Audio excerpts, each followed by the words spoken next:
뉴스로 바사삭 깨워드립니다. 뉴스 바사삭 MBC 성지연 기자입니다. 정부가 10월 2일을 임시 공휴일로 지정하기로 했습니다. 연휴 기간은 추석 연휴와 10월 3일 개천절까지 포함하면 모두 6일로 늘어나게 됩니다. 그리고 조금 전에 12구 이태원 참사 특별법이 국회 행정안전위원회를 통과했습니다. 국민의힘은 특별법 제정에 반발하며 표결에 불참했고 야당 단독으로 통과된 건데요. 민주당은 늦어도 12월에는 본회의에서 법안을 처리한다는 방침입니다. 네. 8월 31일 목요일 뉴스 바사삭 바로 시작할게요.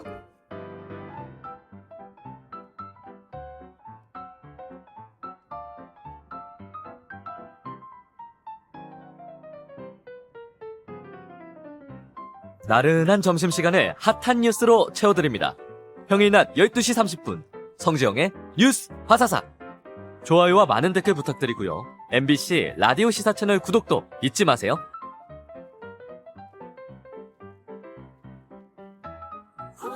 네, 오늘 뉴스 완전 정복하는 온유한 뉴스톱의 김준일 수석 에디터 나오셨습니다. 어서 오세요. 네, 안녕하세요. 네, 조금 전에 들어온 이 소식부터 먼저 다뤄볼 텐데 더불어민주당 이재명 대표가 취임 1주년 기자간담회를 가졌는데 이 영상 잠깐 보고 얘기 나누실게요.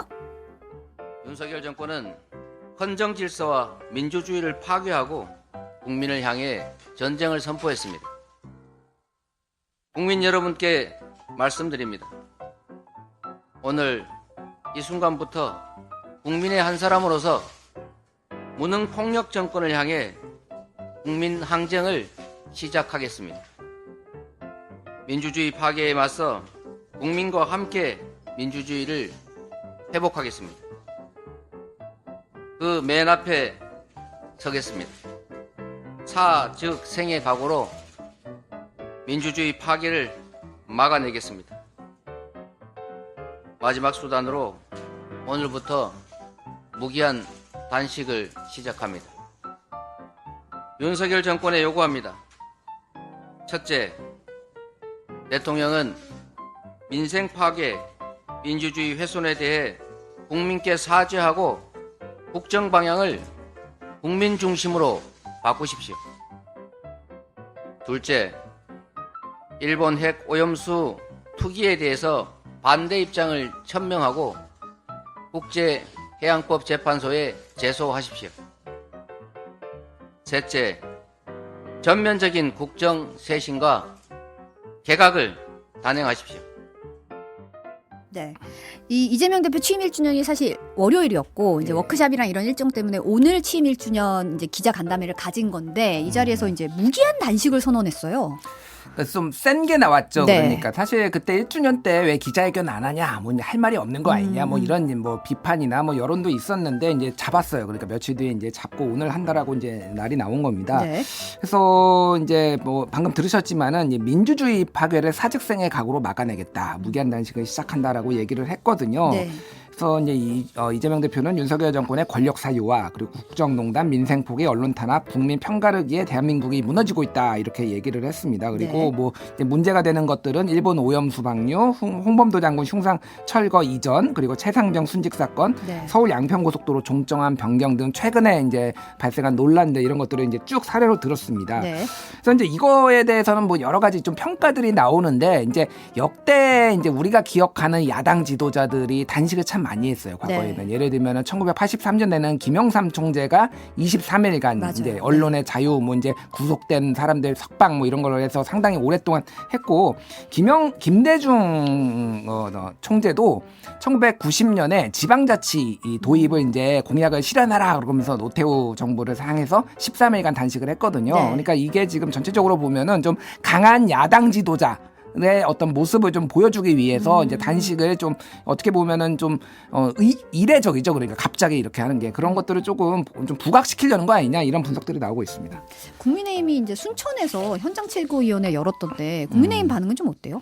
예, 뭐 뜬금포다 뭐 이런 표현들이 나왔어요. 그래서 김기현 국민의힘 대표가 이재명 대표 이제 단식 얘기를 듣고 뜬금포 단식이다 비판을 했는데요.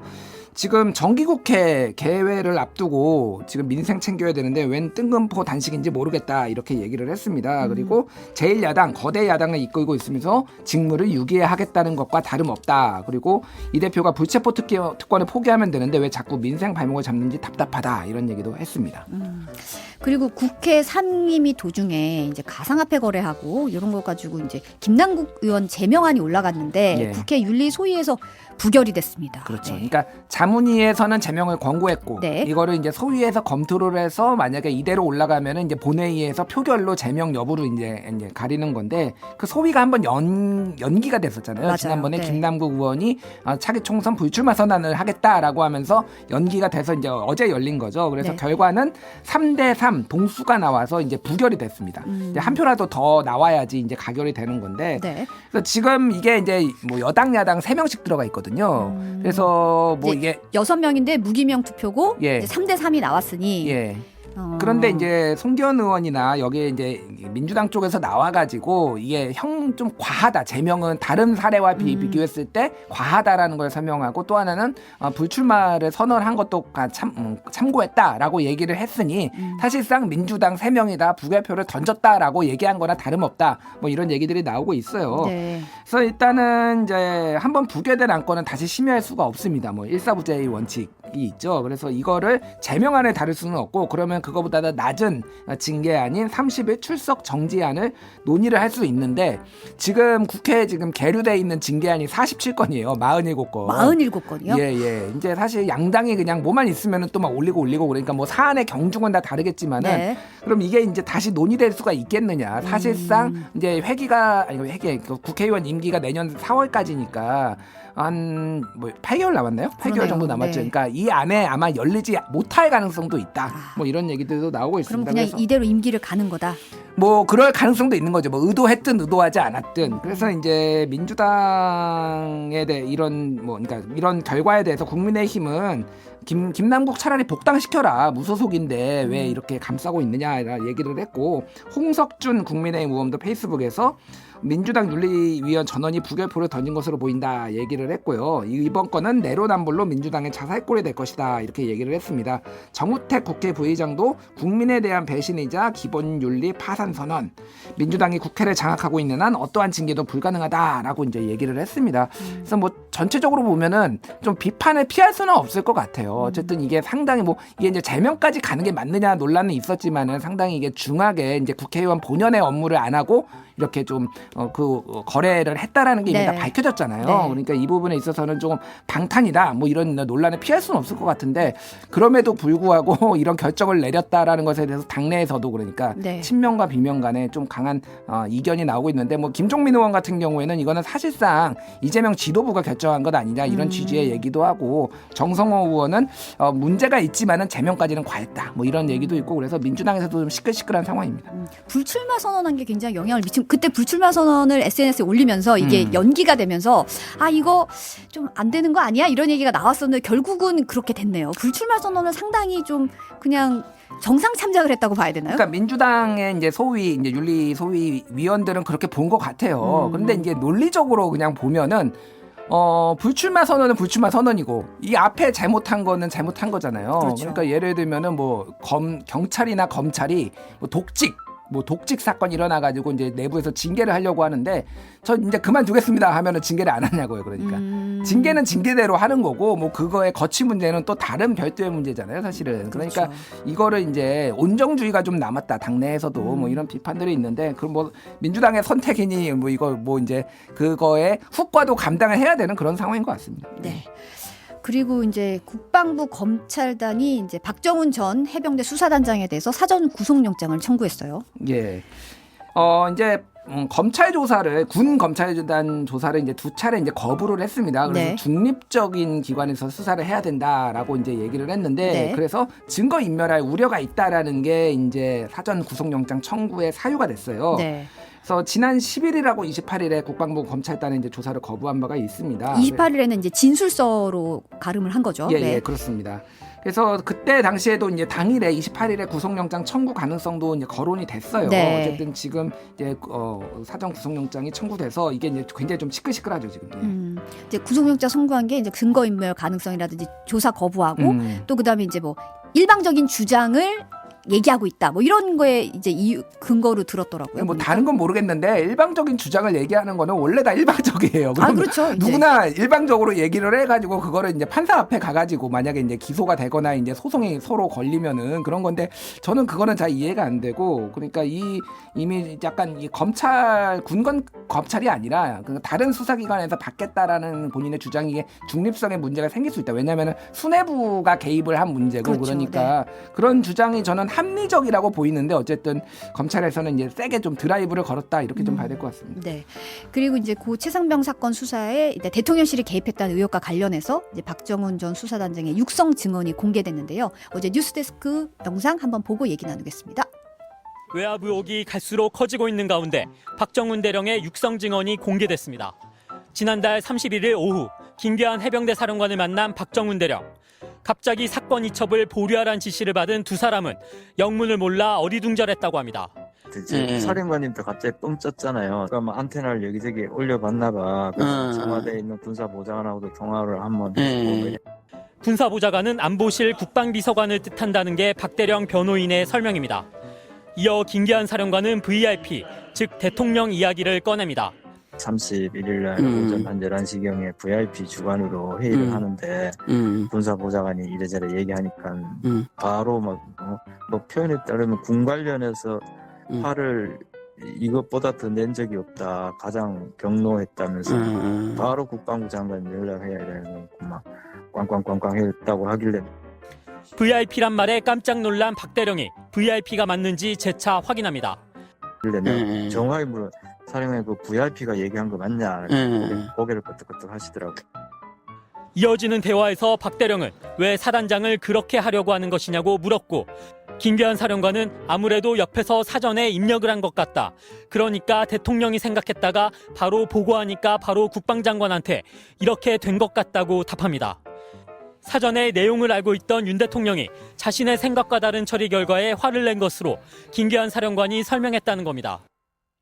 그러니까 이제 박정훈 대령의 육성 증언에 따르면 김기현 해병대 사령관이 윤 대통령이 사건 내용을 이미 알고 있었다. 그러니까 옆에서 사전에 입력을 한 것 같다. 뭐 이런 식으로 얘기를 했다는 거잖아요. 예, 그렇죠. 그러니까 대통령실은 이제 수사단으로부터 두 번에 걸쳐서 자료를 받아간 것으로 이제 알려져 있습니다. 네. 그래서 수석비서관 회의 전날인 지난달 30일 이제 조사 결과가 담긴 언론 브리핑 자료를 이제 건네받았고 네. 이거보다 앞서서인 지난달 21일에도 수사 계획서를 이제 받아갔다고 합니다. 수사 계획서. 예, 예.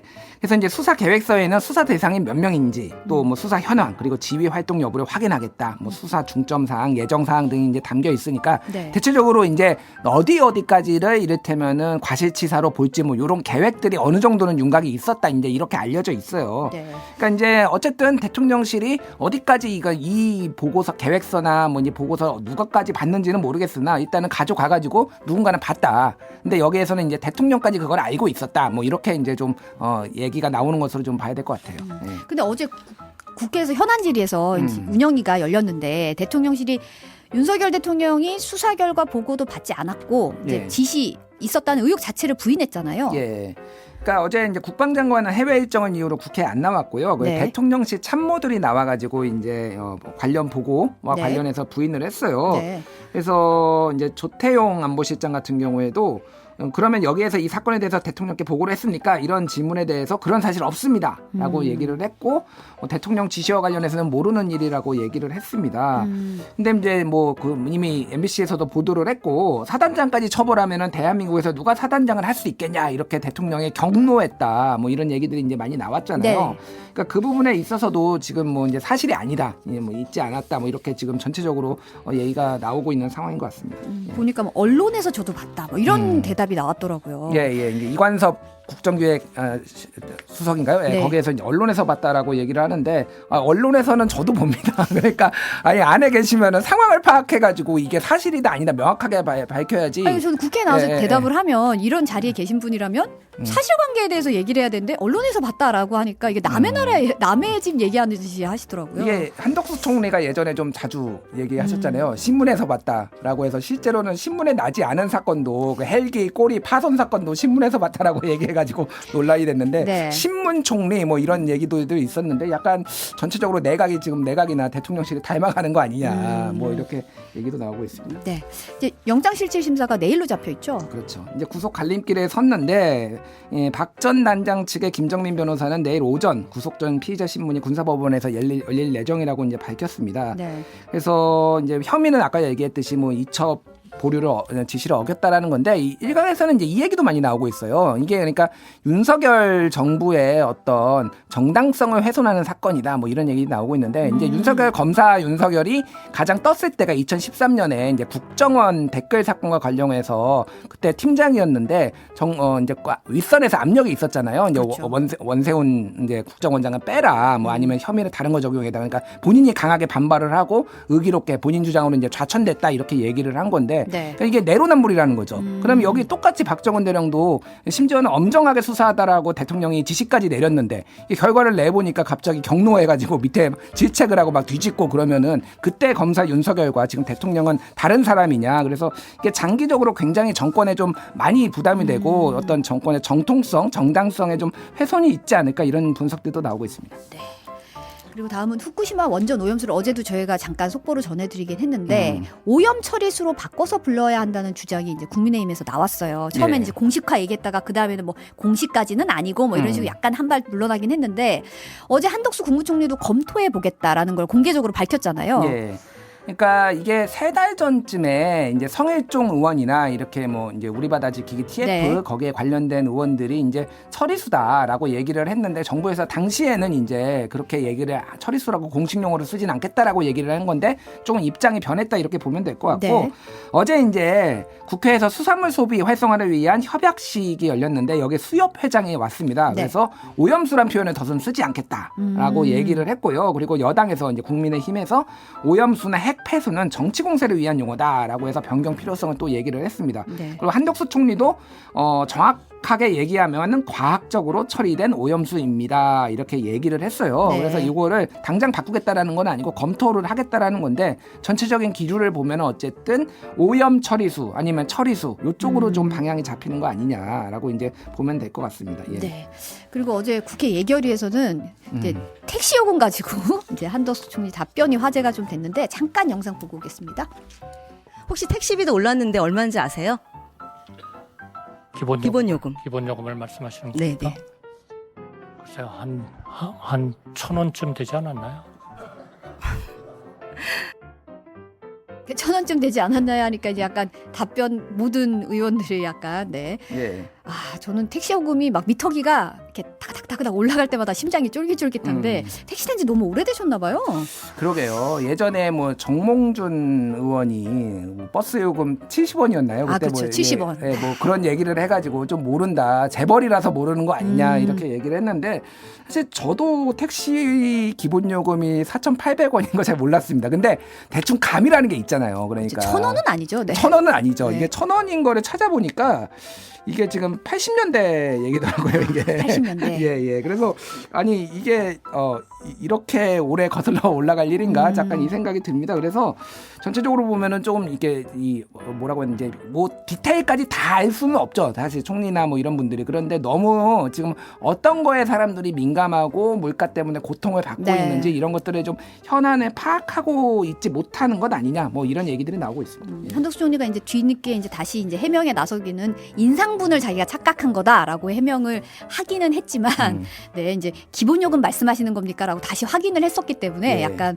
그런 부분이 있었던 것 같아요. 제가 정정을 해야 되겠는데 80년대가 아니라 1,000원일 때는 1995년이네요. 아 1995년입니다. 예, 예, 예. 네 95년 94년 요럴 때가 예. 택시 기본 요금이 그새 많이 올랐네요. 그러고 보니까. 엄청 4,800원이면은 30년이 좀 안 됐는데 엄청 올랐네요. 네, 요즘에 자동 결제가 많이 돼 있어가지고 맞아요. 이제 예. 그 미터기를 자꾸 안 보려 그래요.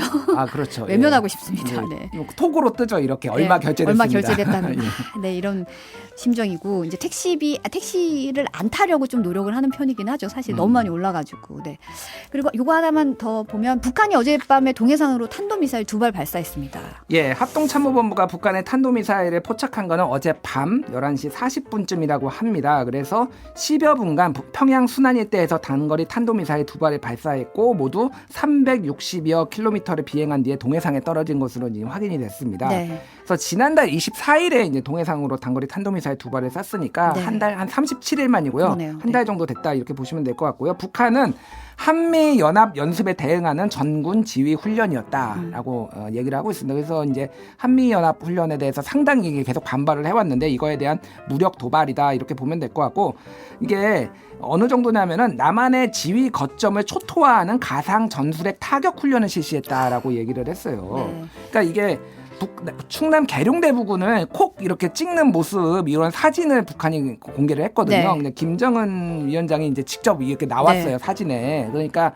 여기가 지금 여기를 우린 너희가 그렇게 나오면은 우리는 너희 가만두지 않을 거야라는 거를 일종의 이제 무력 시위 도발을 했다. 뭐 이런 좀 분석이 나오고 있어요. 네. 별사탕님이 껌도 1,200원이라고 말씀하셨습니다. 오늘 여기까지 듣겠습니다. 오년 뉴스톱의 김준일 에디터였습니다. 감사합니다. 감사합니다. 여러분은 지금 점심시간 디저트 같은 방송 성지영의 뉴스 바사삭과 함께하고 계십니다. 좋아요와 많은 댓글 부탁드리고요. MBC 라디오 시사 채널 구독도 잊지 마세요.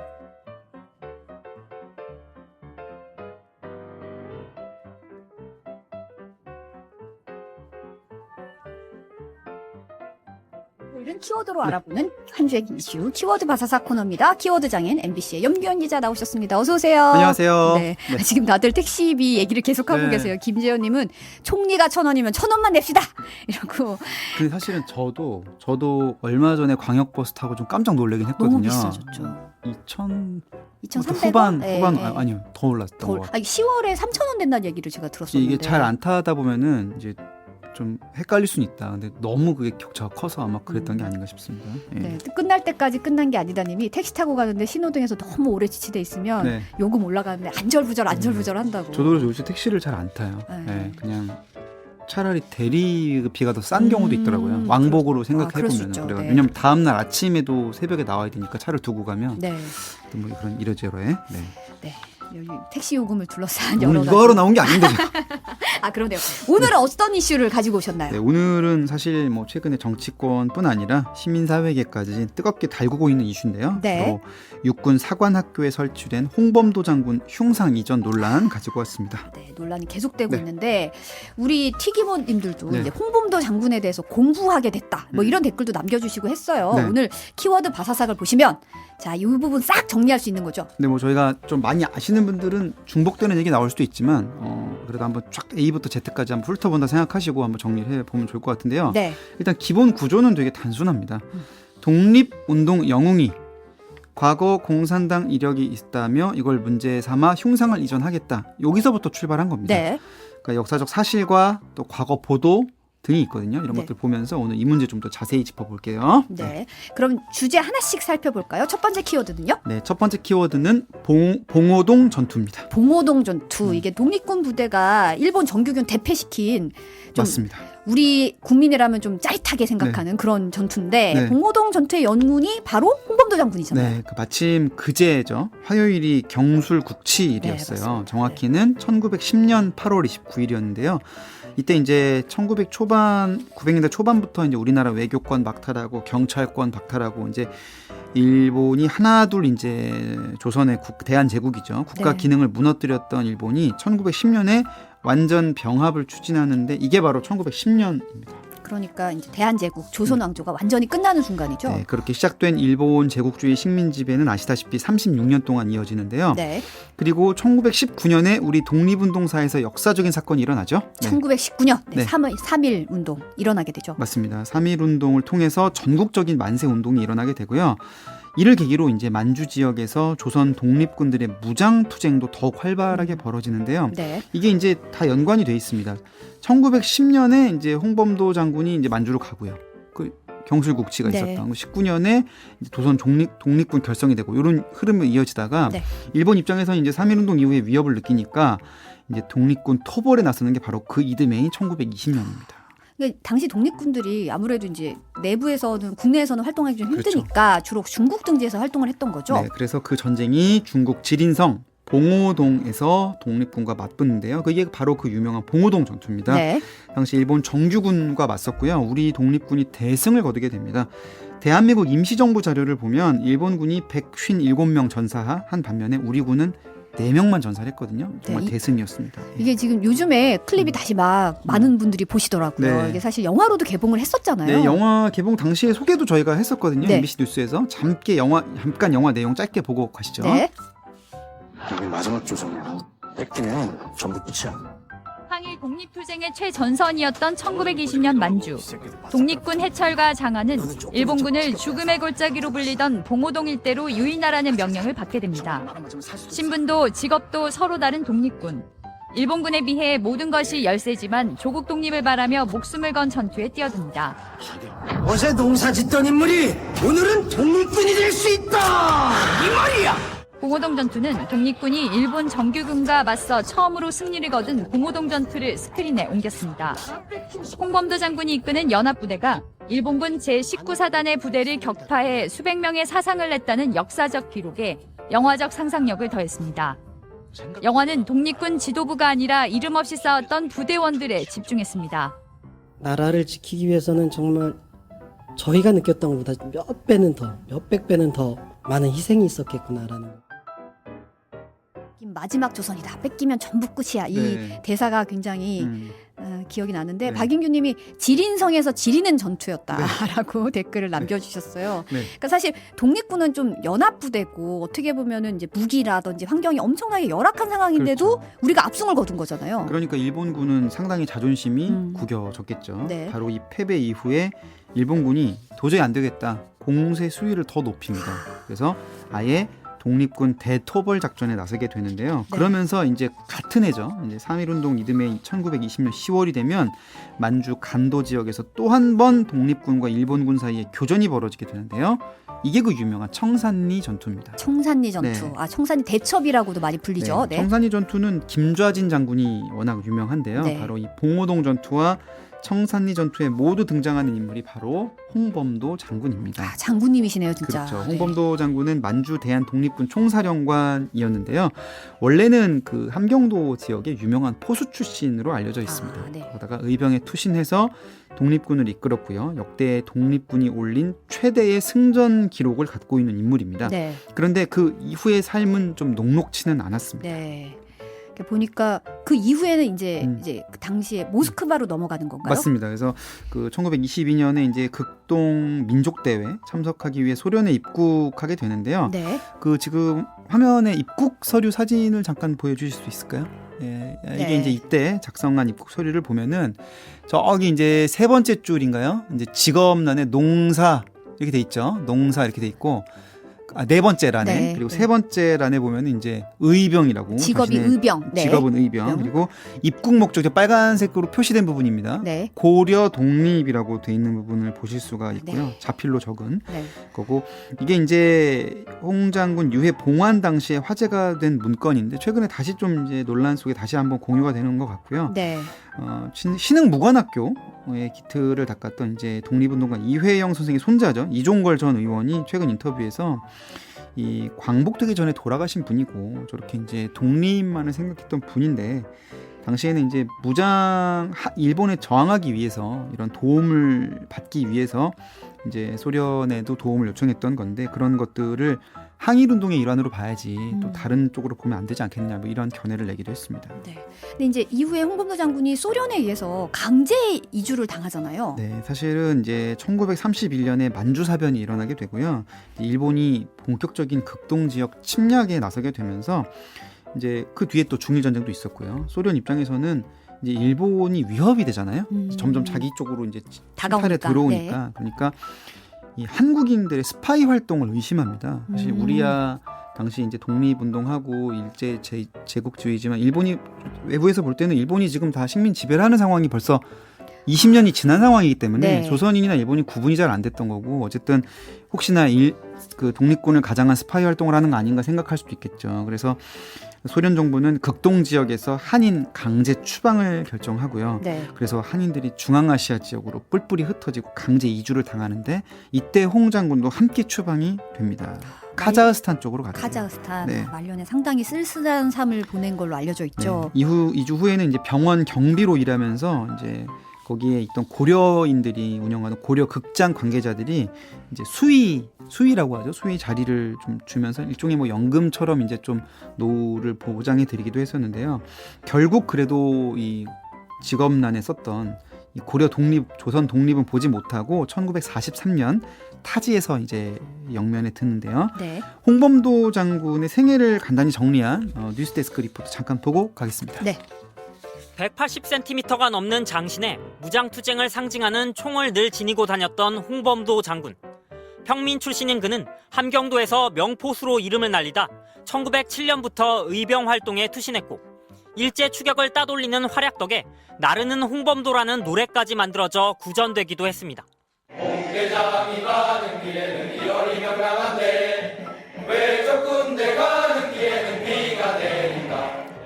1920년 일본군 토벌대 월강 추격대대를 만주 봉오동 골짜기로 유인해 섬멸한 봉오동 전투.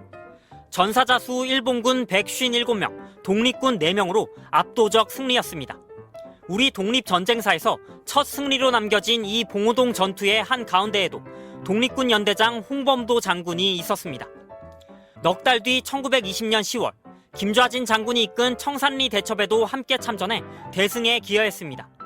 하지만 이후 만주 한인들을 수천 명 이상 학살한 간도 참변 등 일제의 탄압이 계속되자 홍 장군은 만주를 떠나 1921년부터 연해주에 정착했다. 다시 옛 소련의 고려인 강제 이주 정책 탓에 1937년 중앙아시아, 지금의 카자흐스탄으로 다시 한번 거처를 옮겨야 했습니다. 혈혈단신, 아내는 이미 일제의 고문으로 숨졌고 함께 의병 활동을 하던 두 아들들도 전사하거나 결핵을 얻어 숨진 상태였습니다. 카자흐스탄에서의 노년은 쓸쓸했습니다. 고려인 극장의 수위로 정미소 노동자로 일하며 여생을 보냈고 조국의 독립을 불과 2년 앞둔 1943년 낯선 땅에서 유족도 없이 숨을 거뒀습니다. 한국의 독립운동사에서 정말 영웅이신데 그러면 두 번째 키워드는 뭘까요? 네, 두 번째 키워드는 바로 유해봉환입니다. 유해봉환.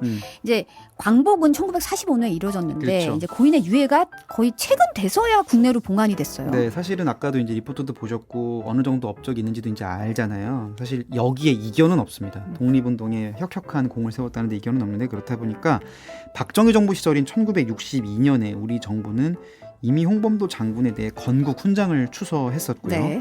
그리고 이제 문재인 정부 들어서 2020년에 앞서 살펴본 키워드 봉오동 전투 100주년이었습니다. 마침 2020년이. 네. 그래서 그때에 맞추어서 카자흐스탄 정부와 협의해서 이제 유해 봉환을 협의하게 된 겁니다. 카자흐스탄에 계속 모셔져 있던 거죠? 왜냐하면 홍 장군이 사망했을 당시에는 그때 세계 2차 대전 독소 전쟁이 독일과 소련이 붙는 전쟁이 한창이었거든요. 전쟁통이에요. 그래서 현지 고려인들이 급한 대로 일단은 사실상의 임시 묘소를 그냥 생가 근처에 조성했고요. 제대로 된 묘지는 전쟁이 끝나고 6년 뒤에나 만들어졌고 그 뒤에 이제 현지의 고려인 인사들이 성금을 모아서 이 분묘 주변에 철벽도 쌓고 또 철로 만든 비도 세우고 네. 이렇게 한 게 또 1951년 무렵입니다. 1951년이면 국내 상황이 상당히 안 좋은 때잖아요. 우리도 전쟁통이었고 네. 그리고 1980년대 무렵이 되면 이제 현지에서 뜻있는 분들이 반신 조각상도 세우고 이제 추모를 조금씩 이제 좀 수위를 올리는데 네. 기념은 해왔지만 1980년도 우리는 사실 엄혹하던 시절이잖아요. 네. 그러니까 사실 반세기 가까운 세월을 그냥 객지에서 보내시다가 서거한 지 78년 만인 2021년에야 비로소 대한민국으로 돌아오게 된 건데요. 근데 이 과정이 쉬운 일은 아니었습니다. 그러니까요. 현지에서도 이제 동의를 해줘야 가능한 일이잖아요. 사실은 이게 북한이 먼저 유해를 송환하려고 했었어요. 북한이? 90년대에 네. 홍범도 장군이 그 함경도 포수였고요. 아. 고향도 평양입니다. 아, 그럼 그쪽 지역이 원래 연고가 있었던 북한은 거예요? 아니 이거 우리 지역 뿐이다라면서 이제 북한이 먼저 93년에 카자흐스탄 정부 요청했지만 이제 고려인 사회가 거부하면서 봉환이 무산이 됐고요. 네. 당시에 이제 김영삼 정부 때는 김영삼 정부 했던 게 뭡니까? 역사 바로 세우기, 막 중앙청 철거 뭐 이런 거 하면서 조선 총독부금을 다 날렸죠. 일제 잔재 지우기 이런 걸 네. 하면서 마침 1995년이 광복 50주년이었습니다. 45년 뒤 있다 50년이니까. 네. 그래서 우리는 그에 맞춰서 북한이 한번 하고 나서 봉환을 추진했는데 북한이 가만 있었을까요? 아, 우리가 못했으니까. 자기들이 못했는데 그럼 김영삼 정부가 하는 거는 용납이 안 됐겠죠. 그러니까 북한 북한은. 입장에서는 뭐 우리가 못 데려왔으니 너네도 뭐 이런 식이 된 건가요? 우리만 해주는 것도 이상하다고 생각했기 때문에 북한이 계속 반발을 강하게 하고요. 95년 봉환 계획은 좌절이 됩니다. 그런데 그 이후가 핵심인데요. 그 이후에 그럼 아예 어쩔 수 없네 이러고 끝낸 게 아닙니다. 그 뒤에 우리 정부가 국가보훈처가 지금은 국가보훈부로 격상이 됐지만요. 예산을 들여서 그 이후에도 현지 묘역 관리를 꾸준히 합니다. 벌초비를 계속 보낸 거예요. 쉽게 말하면. 공을 계속 들였네요. 그렇죠. 어찌 보면 네. 20년 넘게 공을 들였고 그리고 그게 쌓인 상태에서 2017년부터 다시 봉환 논의를 하게 된 거죠. 이제 봉오동 전투 100주년에 맞춰서 준비를 한 거잖아요. 그렇죠. 그래서 이제 문재인 대통령 중앙아시아 순방 이후 카자흐스탄 정부와 협상을 벌였고요. 코로나가 오기 직전인 2019년에 한국의 카자흐스탄 대통령이 동의하면서 마침내 서거 78년 만에 이제 온 건데요. 네. 올 때 이제 전투기들이 우리 그렇죠. 영공에 들어왔을 때 쫙 와갖고 이제 호위하면서 들어오거든요. 그 장면 함께 잠깐 보고 네. 가겠습니다. 홍범도 장군의 유해를 태운 군 수송기가 대한민국 서해 방공 식별구역에 진입하는 순간 공군 전투기 6대가 주위를 에워쌉니다. 홍범도 장군님의 귀환을 모시게 되어 영광입니다. 지금부터 대한민국 공군이 안전하게 호위하겠습니다. 필승! F-15K와 F-35A 등 우리 공군이 운용하는 모든 기종이 동원됐고 대한독립군 총사령관을 반기는 예포도 아끼지 않았습니다. 태극기로 덮인 장군의 유해가 드디어 서울공항에 내리고 3군 의장대의 호위 속에 독립운동가들이 국가처럼 즐겨 불렀다는 노래가 울려 퍼집니다.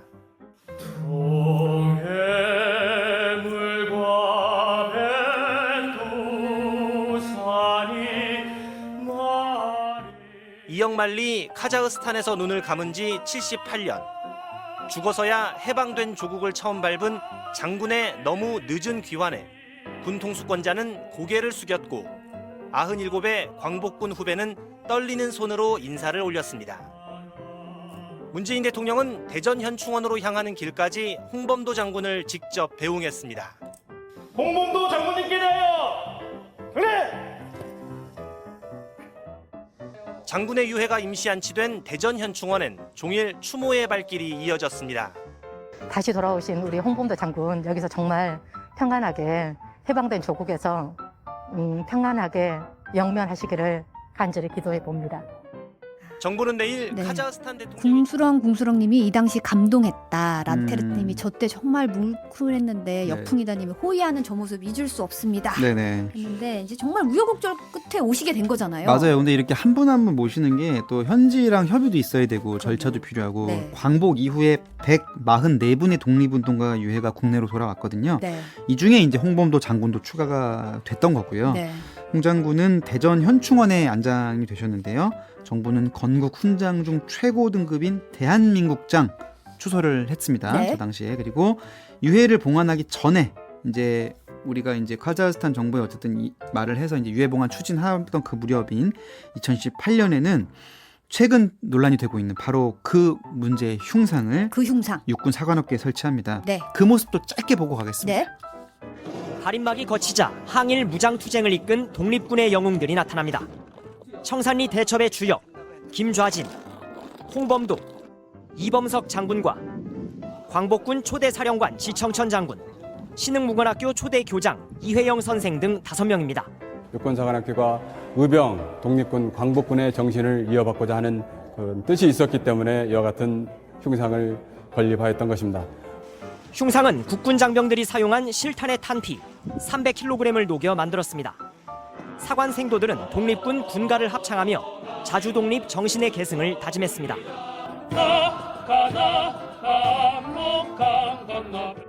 국방부는 독립군을 국군의 뿌리로, 독립군 양성소인 신흥무관학교를 육사의 모체로 삼겠다는 방침입니다. 그러니까 이 흉상을 옮기겠다. 지금 그런 얘기가 나오는 그 거잖아요. 인재 얘기를 시작하는 겁니다. 네. 바로 그 논란의 시작인데 네. 바로 홍범도 장군이 이제 과거 이력을 문제 삼아서 국방부에서 이 흉상을 옮기겠다 이렇게 발표를 한 건데요. 네. 국방부가 그럼 제기하고 있는 그 문제의 이력이란 게 도대체 어떤 건지 다음 키워드에서 살펴보겠습니다. 네, 그럼 다음 키워드는요? 네, 바로 세 번째 키워드가 자유시 참변입니다. 자유시 참변. 네. 네. 이번에 처음 들어봤다. 네. 이런 분들도 좀 계실 것 같아요. 많죠. 네. 이건 용어를 좀 쪼개봐야 되는데요. 네. 먼저 자유시부터 먼저 볼게요.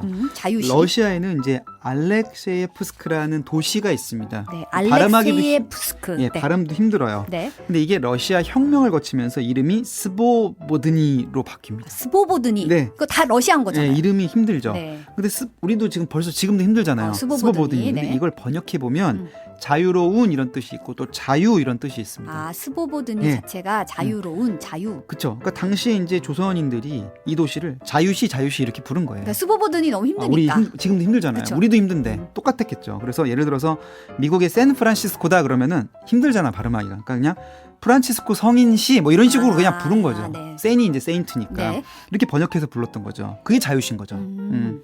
그럼 우리가 부르던 러시아 지명 이름이 자유신 거죠. 그렇죠. 그럼 자유시는 자유시인데 여기서 참변이 일어났다. 이게 자유시 참변인 건데 네네. 여기에서 비극적인 사건이 발생하는데요. 결론부터 말씀드리면 우리 독립군들이 많이 희생된 사건입니다. 네. 경위를 간단히 설명을 드리면요. 아까 이제 말씀드린 봉오동 전투와 청산리 대첩 이후에 한 번 또 진 거잖아요, 일본이. 봉오동 때 한 번 터지고 청산리 때 더 터지고. 또 터지고. 네. 그러니까 이제는 정말 독이 오르죠. 그러면서 정말 총공세를 펼치는데 이제부터는 군만 상대한 게 아니라 민간인들까지. 그게 자기들이 전공을 올린다면서 무리하게 더 네. 밀어붙이면서 조선인 학살이 일어나는데 이게 바로 간도 참변이라고 부릅니다. 참변. 네. 공세를 높이게 되는데 그렇다 보니까 이제는 아무리 전략 전술로 상대하던 독립군들도 수세에 몰릴 수밖에 없잖아요. 네. 물량 자체도 워낙 차이가 많이 나고 그러면서 시베리아 지역 극동 지역으로 피난을 올라갑니다. 위쪽으로. 위쪽으로. 만주 쪽에서 네, 있다가 좀 더 몰린 위로. 거죠. 사실 예, 그쵸. 밀려서 올라간 거군요. 그렇죠. 그러니까 극동 현지의 이제 인민혁명 그쪽은 이제 지금의 러시아, 그러니까 구소련 지역, 그 지역에 이제 그쪽에 극동공화국이라는 곳이 있었는데 그쪽에 네. 인민혁명군들이 볼 때는 아니, 독립군들이 오는 건 알겠어. 근데 다들 이제 무기를 들고 들어오는 거 아니겠습니까? 아, 자유시로 피란을 오는데 네. 무기를 들고 들어온다. 네. 그러니까 아니 그러면은 무기를 좀 버려라. 무력 안 그러면 우리가 무력 동원해서라도 무장을 해제하겠다 이렇게 얘기를 하는 거예요. 근데 그러면서 그 과정을 좀 살펴보면 현지인들과 갈등을 빚습니다. 왜냐하면 거기 주민들이 볼 때는 가뜩이나 이제 시베리아 지역은 척박하고 식량 자체도 부족한데 식량도 좀 나눠야 될 것이고 더군다나 무력을 또 갖고 있는 독립군이 위협적인 존재로 현지 농민들은 인식할 수가 있고요. 그렇다 보니까 자유시에 집결한 독립군들이 이런저런 이유로 인해서 이제 어쨌든 현지에서 강제 무장 해제를 당하게 되는데 네. 이 과정에서 저항하던 독립군들의 다수가 사망하거나 실종되는 일이 벌어지게 되는 거죠. 이 사건이 바로 자유시 참변이군요. 네, 근데 그때 이제 홍범도 장군도 자유시로 피난을 해 왔는데 네. 홍범도 장군의 부대는 무장 해제 요구에 응했던, 그러니까 그 무장 해제에 응하자는 의견도 있고, 그다음에 저항한다는 쪽도 있었고, 네. 그리고 김좌진 장군처럼 아예 다시 그럼 만주로 가겠다. 여기 안 들어올게 아예. 다시 가서 싸울게 했던 쪽도 있었는데 네. 홍범도 장군은 일단 무장 해제를 선택했던 쪽이었고 네. 이후에 이제 자유시 참변에 연루된 독립군에 대한 군사 재판에서 홍범도 장군이 재판위원으로 참석했다는 게 전해지면서 바로 이제 이걸 두고 홍범도 장군이 독립군 자유시 참변에 가담했다 이런 의혹이 있다 이런 주장을 지금 내놓고 있는 상황인 겁니다. 근데 사실은 당시의 독립군 상황에 대한 자료 자체가 사실 구하기도 어렵고 이제 어떤 사실관계 입증하기가 굉장히 그렇죠. 힘든 경우가 많은데 학계에서는 어떻게 보고 있어요? 그래서 이제 학계가 제일 중요할 수밖에 없죠. 네. 이럴수록 사실관계가 더 핵심이기 그럼요. 때문에. 네. 근데 학계의 평가를 한마디로 정리하자면 홍범도 장군의 개입은 확인된 적이 없다는 게 중론입니다. 했다 안 했다가 아니라 확인된 적이 없다. 사실 이번에 국방부가 육사에 설치된 흉상이제 설치하면서 이에 대해 연관된 의혹이 있다고만 했을 뿐이고 그리고 학계와 논의를 거친 건 아니다 이렇게 얘기를 했거든요. 네. 이 때문에 이 자유시 참변 의혹, 확실치 않은 의혹만 가지고 정말 이 공이 확실한 인물에 대해서 흉상 이전을 좀 무리하게 좀 시도하는 거 아니냐 이런 비판의 목소리가 그래서 일고 있는 상황인 거죠. 그리고 홍범도 장군의 이제 공산당 이력도 문제를 삼았잖아요. 그렇죠. 바로 그거는 다음 키워드 네 번째 키워드에서 살펴보겠습니다. 아, 좋습니다. 그러면 네 번째 키워드 가볼까요? 바로 네 번째 키워드는 빨치산입니다. 빨치산. 네. 뭐 이것도 최근에 국방부 브리핑에 등장했어요. 네, 사실 이것도 용어부터 좀 짚고 넘어가야 되는데요. 네. 우리가 빨치산이라고 하면 사실 소설 태백산맥에 나오는 그런 빨치산 투쟁을 연상하기가 쉽습니다. 네. 이거 사실 처음 듣는 분들은 또 이런 분들도 계시더라고요. 빨치산이라고 하니까 좀 낮잡아 부르는 말로 무슨 빨갱이랑 연관된 건가? 왜냐면 비슷하니까 글자가 네네. 생각할 수 있는데 사실 빨치산의 어원이 우리말이 아니고요. 이 러시아어에서 왔습니다. 아, 러시아어. 네. 이게 보니까 이제 키워드에도 괄호치고 함께 병기가 돼 있어요. 외래어인 거죠? 네. 그러니까 러시아어 파르티잔. 파르티잔. 영어로는 이제 파티잔. 여기 이제 괄호 펴는 게 이제 영어로 네. 표기가 된 건데 네. 이 파티잔 영어로 파티에서 온 겁니다. 파티. 파티. 파티가 이제 birthday party 생일 이렇게 파티가 생일 아니고 파티 뭐 이런 거 아니고 그런 거 아니고 우리가 네. 이제 우리 정당을 부를 때 뭐 데모크라틱 파티, 아 맞아요. 네. 리퍼블릭 파티 이렇게 부르듯이 네. 정당, 지역 어떤 그런 집단 이런 것도 파티라고 부르잖아요. 그렇죠. 그래서 파티잔이라고 하면 지역 군벌, 유격대 이런 걸 의미하는 어떤 말로 쓰였던 겁니다. 그러니까 정규군 아니고 좀 게릴라로 활동하는 비정규군 부대 뭐 이런 의미로 쓰이는 거잖아요. 그렇죠. 근데 사실 그러니까 엄밀히 말하면 빨치산은 일반 명사인 거죠. 그러니까 비정규로 활동하는 부대. 근데 당시 독립군은 나라가 없잖아요. 그렇죠. 정규군은 아니잖아요. 정규군일 수가 없죠. 그럼 나라가 독립군은 없는데. 다 빨치산인 거죠. 그렇죠. 비정규군을 부르는 말이었으니까. 네네. 근데 이게 왜 오해가 생겼냐면 이런 일반 명사 성격의 빨치산이지만 우리나라 내에서 활동했던 빨치산이 있었습니다. 대한민국 수립이래. 그러니까 조선인민유격대라고 해서 네. 좌익 성향의 무장 테러 단체가 있었습니다. 네. 이게 1946년부터 55년까지 국내에서 이제 대한민국 군경을 상대로 게릴라전을 수행했던 적이 있습니다. 그러니까 아까도 말씀하셨듯이 홍범도 장군이 이제 나라를 잃은 상황에서 네. 독립을 위해 싸웠던 독립군인데 이제 그 독립군은 비정규군일 수밖에 없고 그쵸. 나라가 없으니까. 그쵸. 근데 이제 이 빨치산이라는 표현이 네. 일반 명사로 쓰이는데 네. 우리나라에서는 좀 다른 의미로 쓰였던 해방 거잖아요. 이후에 1950년, 그러니까 완전 시기적으로 완전히 차이가 많이 나죠. 왜냐하면 홍범도 장군은 이미 1943년에 돌아가셨기 때문에 그렇죠. 이 과거에 이제 북한 세력과 연계된 그 빨치산 투쟁과는 사실은 완전히 다른 시기가 거고요. 완전 다른 거잖아요. 활동 시기부터 다르고 그리고 또 빨치산 용어를 그래서 이제 혼동해서 쓰는 게 아니냐. 당장 국방부 기자단에서 아니 이거 그 20년대 빨치산하고 그 50년대 빨치산 완전히 다른 건데 왜 이걸 여기다가 이렇게 붙이면 안 되는 거 아니에요?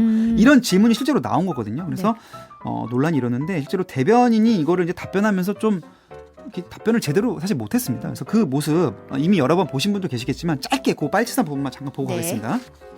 어제 열린 국방부 브리핑. 국방부는 홍범도 장군 논란에 대해 독자적으로 판단이 가능하다고 밝혔습니다. 굳이 뭐 외부의 학계나 또는 이런 협의는 필요 없을 수도 있을 것 같고. 그런데 논란이 되는 사안에 대한 설명은 부실 그 자체였습니다. 홍 장군이 독립군을 무장해제시킨 자유시 참변에 개입된 걸 문서로 확인했다고 했다가 홍범도 장군이 자유시 참변에 자신이 가담했다라는 내용을 소련에 말을 했다. 이 자료를 확보했다 이 말씀이신 거죠? 네, 그런 문서들이 있는 것으로 알고 있습니다.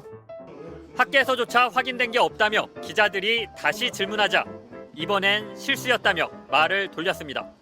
재차 질문한 게 자유시 참변에 직접 가담을 했느냐라고 물어봤어요. 그러니까 그게 맞다 그래. 그런 뜻으로 말씀드린 건 아닙니다. 만약에 그렇게 말씀드렸다면 제가 잘못 드린 것 그렇게 같고. 얘기하려 깜짝 국방부는 입장문에서 홍범도 장군의 공산주의 이력이라며 1919년부터 22년까지 빨치산으로 활동했다고 공개했습니다. 이에 대해 기자단에서는 어이없다는 반응이 나왔습니다. 그 빨치산 같은 경우도 이제 파르티잔에 넘어온 말이잖아요. 이거 비정규군이에요. 이 당시 우리나라 군대도 없고 국가도 없는데 이 당시 독립운동한 사람들 다 빨치산이잖아요. 그때 활동한 걸 빨치산이라고 하면 이게 얼마나 참 부끄럽고 이게 천박합니까? 이렇게 어설프게 역사적 식견도 없이 여러 의견이 있으실 수 있겠지만 저희 입장을 설명드린 거니까. 1920년대 빨치산이라는 단어는 한국전쟁 이후 공산 게릴라를 의미하는 빨치산과는 다른 개념인데도 국방부가 무리하게 연결지으려 했다는 지적입니다. 부끄럽고 천박합니다. 네. 뭐 또 어설프게 역사적 식견도 없이 이런 얘기가 막 나왔어요. 이게 기자단도 저도 이제 브리핑 가봤지만 보통은 특히 국방부 같은 데는 기자들이 의리입니다, 사실. 정보를 다 당국이 쥐고 있잖아요. 그러면 이제 이런가요, 저런가요, 이러면 이제 대변인이 이제 그건 제가 말씀드릴 수 없고 막 이러면서 약간 이런 게 있어야 되는데 좀 너무 일방적으로 이렇게 기자들이 이렇게 하는 것 자체가 조금은 좀 평상시 모습과는 좀 다른 모습이고 방금 영상도 이제 어제 사실을 한번 보신 분들도 계시겠지만은 저는 이제 지금 처음 보시는 분들을 상정하고 일단 쭉 정리하는 네. 오늘 순서기 때문에 한 번 네. 더 쭉 한번 정리 차원에서 보여드렸고요. 네. 어쨌든 이런 상황에서 이제 흉상 이전이 진행이 되고 있는 겁니다. 그러니까 어쨌든 계속 추진되는 분위기잖아요. 지금. 맞아요. 그래서 이제 결국 국방부는 계속 이제 같은 주장인 거예요. 그러니까 과거 공산당 입당 이력, 또 자유시 참변 연루 의혹 이런 걸 얘기하면서 흉상 이전은 그래도 해야 된다는 분위기인데요. 네. 그러면서 국방부 청사 앞에 있는 홍범도 장군 흉상까지도 이제 검토하겠다고 밝혔고, 또 해군 잠수함 중에 홍범도함도 있거든요. 네. 이거에 이름 변경도 뭐 할 수 또 있다는 식의 어떤 뉘앙스를 또 보여서 또 계속 이제 논란에 불을 지핀 상황입니다. 네, 각계 반응은 어떤가요? 네, 이에 대한 마지막 반응은 마지막 키워드로 정리해 보겠습니다. 네, 마지막 키워드는요?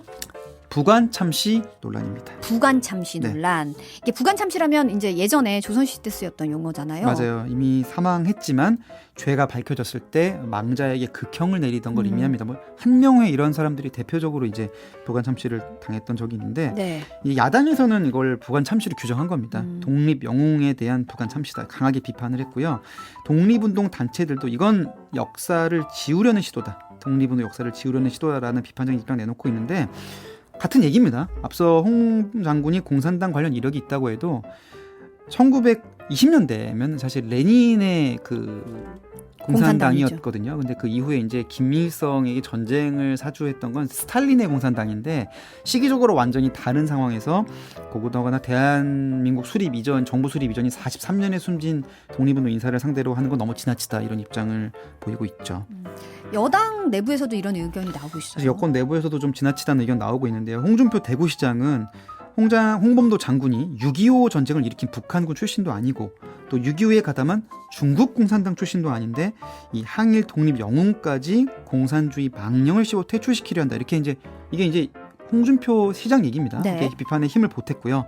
또 홍범도 장군 같은 경우에는 아까 이제 훈장을 수여한 게 박정희 정부 때 맞아요. 처음 수여했고, 또 아까 그 잠수함 홍범도함은 또 박근혜 정부 때 이름을 붙였거든요. 이게 정말 진영에 관계없이 사실은 지난 반세기 동안 그 업적이나 위상에 대해서는 이견이 없던 인물이다 보니까 좀 논란이 있는 거죠.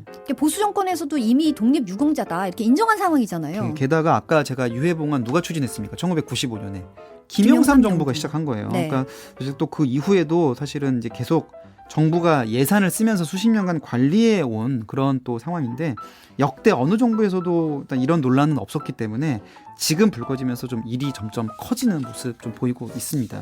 어떻게 보면은 왜 지금 이 시점에 지금 다들 뭐 물가도 정말 택시비도 4,800원인 이 시점에 다들 힘들어 하시는데 왜 이거가 이렇게 논란이 되는지 모르겠다, 이런 반응이 참 많은 것 같아요. 그래서 뭐 일각에서는 이제 좀 어떤 이념적인 부분을 좀 강조하면서 좀 지지층에 호소하려는 건 아니냐라는 분석도 있고요. 네. 또 어떤 그 총선을 앞두고 또 어떤 이념 대립으로 뭔가 그런 거를 뭔가 우위를 점하려는 거 아니냐는 분석도 있지만, 사실 그것보다도 어쨌든 이 자체가 지금 처음에 국방부도 처음에는 독립운동가 5명 흉상 모두 이전하겠다고 했다가 네. 저 여론을 좀 살피면서 지금 홍범도 장군 한 명만 옮기는 쪽으로 기울고 있거든요. 근데 네. 지금 그 한 명 이전마저도 여권에서 신중론이 또 나오고 있습니다. 그러니까 그만큼 이게 좀 쟁점 사안이 아닌 게 아니냐, 여론이나 여러 가지 봤을 때 좀 네. 그런 의견이고, 좀 대표적으로 일단 오늘 아침 사설을 보면은 조선일보 대표적인 보수 언론으로 분류가 되잖아요. 네. 근데 조선일보조차 시간을 갖고 검토하자 이런 논조의 사설을 냈거든요. 그래서 좀 이런 흐름을 좀 봤을 때 추후에 최종적으로 어떤 결정이 날지는 조금 더 지켜볼 필요는 있을 것 같습니다. 네, 오늘의 키워드 하나씩 짚어보면서 마무리 좀 해볼까요? 네, 이거 뭐 전혀 이 내용 모르셨던 분들이 이제 연상하시면 기억이 나실 겁니다. 먼저 첫 번째가 봉오동 전투 기억나시죠? 네, 봉오동 전투. 독립군의 첫 대승을 거둔 전투였고, 거기에 이제 주역이 홍범도 장군이었다. 네. 근데 홍범도 장군이 뭐 강제 이주당하고 스탈린에 의해서 거의 반세기 넘게 70년 넘게 이제 타지에 계시다가 거의 봉오동 전투 거의 100주년 무렵에서야 국내로 봉환이 됐다. 네. 아까 영상도 보셨고. 네. 근데 최근에 이 흉상을 이전하려는 그 배경에 자유시 참변 가담 의혹이 거론되는데, 네. 이거는 우리 독립군들이 일본군을 피해 대피를 했다가 거기서 현지의 군경과 마찰을 빚으면서 인명피해가 발생한 사건이다. 네. 다만 아직 학계에서는 명확한 홍 장군의 가담 증거는 없다는 게 중론이다. 네. 여기까지 봤고, 그리고 네 번째가 이제 빨치산. 과거 공산당 가담 이력인데, 이 빨치산이라는 명칭 자체도 어쨌든 비정규군을 의미하는 거다 보니까 당시에 게릴라로 활동하던, 사실은 중국에서 활동하던 독립운동가들은 중국 공산당의 도움을 요청해야 됐었고, 그리고 소련이면 당연히 소련 공산당, 또 미국에서 독립운동가들은 미국에 또 도움을 요청하고, 사실 그런 당시 현실을 좀 이해해야 되는 거 아니냐라는 또 지적도 나온다는 거. 그게 이제 다름이 아닌 국방부 기자단에서 굉장히 격하게 터져 나왔다는 거 영상 네. 보셨고, 그래서 이제 마지막으로 독립운동 단체나 야당이나 이런 부관 참시 아니냐면서 좀 비판적인 입장. 이 와중에 여론 자체도 좀 이제 좀 아무래도 좀 이렇게 그렇게 팽팽한 여론이 아니라 좀 홍범도 장군에 대해 너무하다는 여론이 좀 더 크다 보니까 점점 톤이 조금씩 내려가고 있다. 그래서 최종 결정까지는 지켜봐야 되겠다. 이렇게 정리해 보실 수가 있겠습니다. 네, 여론이 좀 중요할 것 같은데 네. 아까 그 유해 봉환됐을 때 네. 이제 어떤 분이 해방된 조국에서 네, 평안하게 영면하셨으면 좋겠다라고 말씀을 하셨는데 네. 좀 앞으로도 좀 지켜봐야겠습니다. 네. 오늘 말씀 여기까지 드릴게요. 키워드 바사삭 MBC 염규현 기자였습니다. 감사합니다. 감사합니다.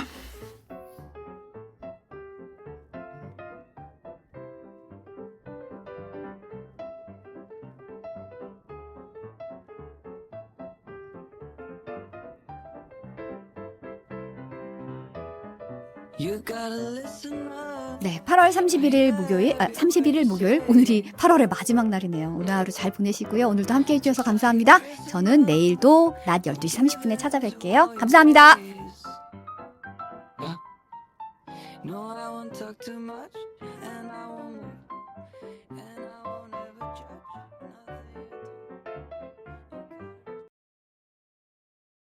같은 아이를 만난다면?